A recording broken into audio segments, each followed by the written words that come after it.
Hi, my name is Mohan Sridharan. I'm here to talk to you in the journal paper presentation track. Based on the feedback from the track organizers, I'm not just talking about the paper that's listed in the program, but a couple of other papers that I had also submitted to this track because they are related work. And that's the way you have the list of collaborators listed at the bottom with whom this work was done. Okay, so the research questions underlying this work are as follows. First, how best to enable robots to represent and reason with different descriptions of incomplete domain knowledge and uncertainty.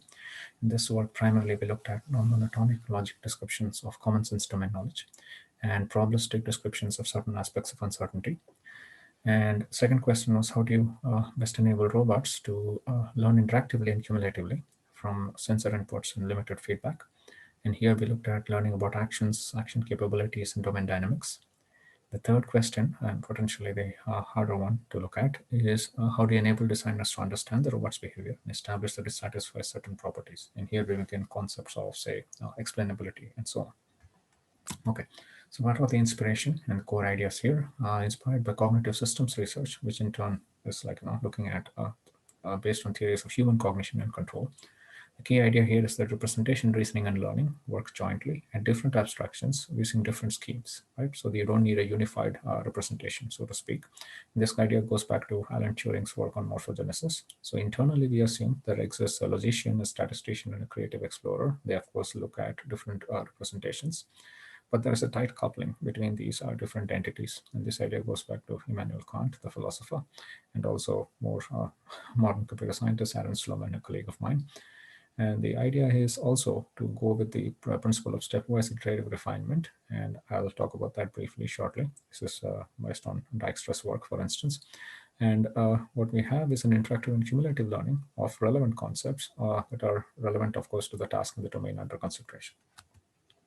Illustrative domain, we have a robot assistant that helps a human find and manipulate objects, say in a tabletop in simple scenes, and also say across an entire floor of a building, so to speak. Okay, so the representational claims are that knowledge is represented in a distributed manner at different abstractions, and this includes definitions, constraints, and other key knowledge structures. Belief includes prior knowledge, but also the inference is drawn, the plans computed, and the explanations created. And history includes prior observations and actions and could also include some initial state defaults. We'll come back to that. And there's a clear separation of concerns. So domain specific and domain independent information are clearly separated, but there is also a nice notion of abstractions that are tightly coupled. We'll see examples of this. And we talk about possible worlds where each is a set of beliefs. Similarly, representation, say reasoning claims are that knowledge elements will support non-monotonic revision, revise previously held conclusions. Actions would produce immediate or delayed outcomes, and the corresponding observations could be through active exploration or as a result of a reactive action execution. The reasoning we do is here and there, both in space and time, using satisfiability principles, but also stochastic policies. To talk about the transition diagrams, we use action language, ALD, and action languages are formal models or parts of natural language for describing such transition diagrams.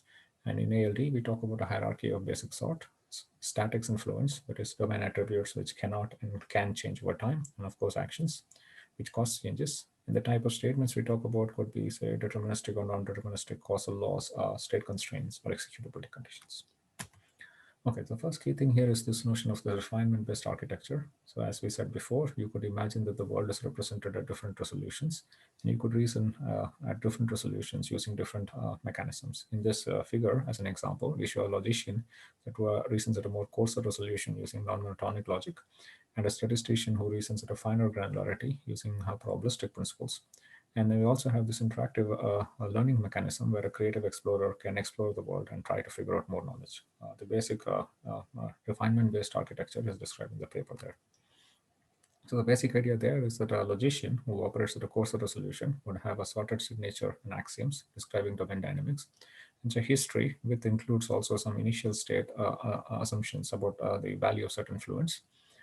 And once you have this and a goal, you can create a plan of transitions to be executed at a coarser resolution. And we map this to an answer set prolog program that provides the non-monotonic logical reasoning mechanisms that are very much appealing for robotics domains. And then reasoning is reduced to computing answer sets. But in addition to this, the course resolution, we also introduce this in a different line of work, an adaptive theory of intentions. The idea here is to be able to deal with unexpected success and failures by using principles of persistence and non-procrastination, and model mental fluence and actions, and use that to do scalable reasoning of only those that are relevant to a particular task. Details are in this paper. Now, but given this course resolution, now the robot cannot execute these, of course, and achieve perform any tasks. To do so, it has to go to finite granularity. So here we give you a sort of a magnifying lens that examines the same world, but at a finite granularity. Structures which were previously abstracted will now become visible. So instead of having rooms, you could now have grid cells in rooms. But this magnifying glass also comes with another knob that says that for any given course resolution transition, I will automatically tell you the part of the fine resolution description that you should consider, so-called the red rectangle here, shown in this very simple example. And this is this notion of zooming. And in addition to this, once you have done this, when you're executing things, if you have some notions of non-deterministic non-determinism, you can model that also by randomizing the corresponding transition diagrams. But the key thing here is the formal relationship between these different descriptions, such that for any given transition in the course resolution, there exists a sequence of transitions at the finite granularity as well. But once you have this, you can use one of many different probabilistic systems to actually do the finite granularity, say, reasoning. In our case, we have used many different mechanisms. But the key thing is once the probabilistic system is done, the outcomes are fed back into the logician, and the logician can continue reasoning. In all this, what have we not done? We have not talked about the fact that the domain knowledge is incomplete, right?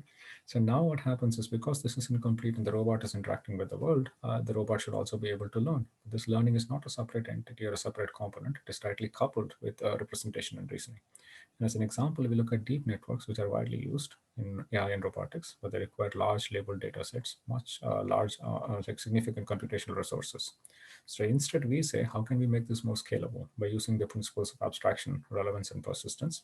And how can we also produce explanations in terms of relational descriptions of the decisions, beliefs, and experiences of both reasoning and learning? Illustrative example, we look at the computer vision and scene understanding domains on robots. So to say, estimate object occlusion or object clutter and object stability, and to answer explanatory questions, this classic visual question answering problem, right? With limited data, of course. So traditionally, what would happen is given some images, you would extract features from them in the blue box and send it to the green box, which would be a deep network, which would be trained with a large number of examples, both to say estimate occlusion and also to answer questions about the scene. Instead, we say we have some domain knowledge about the domain. We're going to reason with this knowledge once we have extracted features, and we're only going to do learning when we cannot find an answer with our reasoning system. And when we are doing learning, we don't throw the whole image to the learning system. We only throw specific regions in the images extracted automatically, the regions of interest or ROIs that are relevant to the particular question being posed, right? So this would be done automatically. And when we send it to the learning system, we also say this implies that there is something missing in my reasoning system in terms of my existing knowledge, or something is wrong. So we use the same examples also to induce additional knowledge that was previously missing and merge it with the existing knowledge to be used for subsequent reasoning. Right? So what form does this take? This takes the form of, say, additional rules that can go into the knowledge system. In addition to this, we also have this notion of explainability, where what we do is we take this knowledge that is encoded in the program, and we are also able to provide answers to questions on demand before, during, or after decision making, right, or learning. So, and you can take different types of questions, and we can also provide answers to hypothetical questions and beliefs. So, for instance, if you are given initially an example of a robot has to go fetch a cup and bring it to the office, if it's initially already in the office and knows not where the cup is, but that there exists a heavy cup in the domain, it can figure out that cups are usually in the kitchen and create a plan of going to the kitchen and bringing the cup back. Each such action would be executed, of course, probabilistically, right? For instance, if it is in the kitchen, you would to go through different grid cells and extract where the cup is, and it would finally grasp the cup and then say, bring it back. Now, say, whenever it's doing this, if there is any reason to learn, it can, of course, learn interactively as and when required. There are several examples in the papers. In addition to this learning, it can also produce explanations, right? So for instance, in this scene, there is it has to get the red block, which is partially hidden on top of the orange block. So it would move the blue block to the table and then move the orange block and move the red block on top. You can ask different kinds of questions, both about, as I said, before, during, or after planning and execution. right? So it can ask about a particular action that was done or an action that was not done, or also a hypothetical action of what would happen if you did a particular thing. And an additional set of results, just I'll briefly mention that overall in simulated and real world, accuracy increases and training complexity decreases significantly. There is very high precision in recall for learning previously unknown domain dynamics. And also there is high precision in recall for producing accurate explanations in a variety of different domains. So to conclude, this notion of stepwise refinement simplifies design and implementation, increases confidence in behavior. There is clear separation of concerns, and we are able to make the best of non-monotonic logical reasoning, probabilistic reasoning, and also deep learning, right? And over time, it's also able to produce interactive explanations, and it is able to do so on demand whenever needed by the human interacting with the system. So for more details, please look at the paper. Thank you.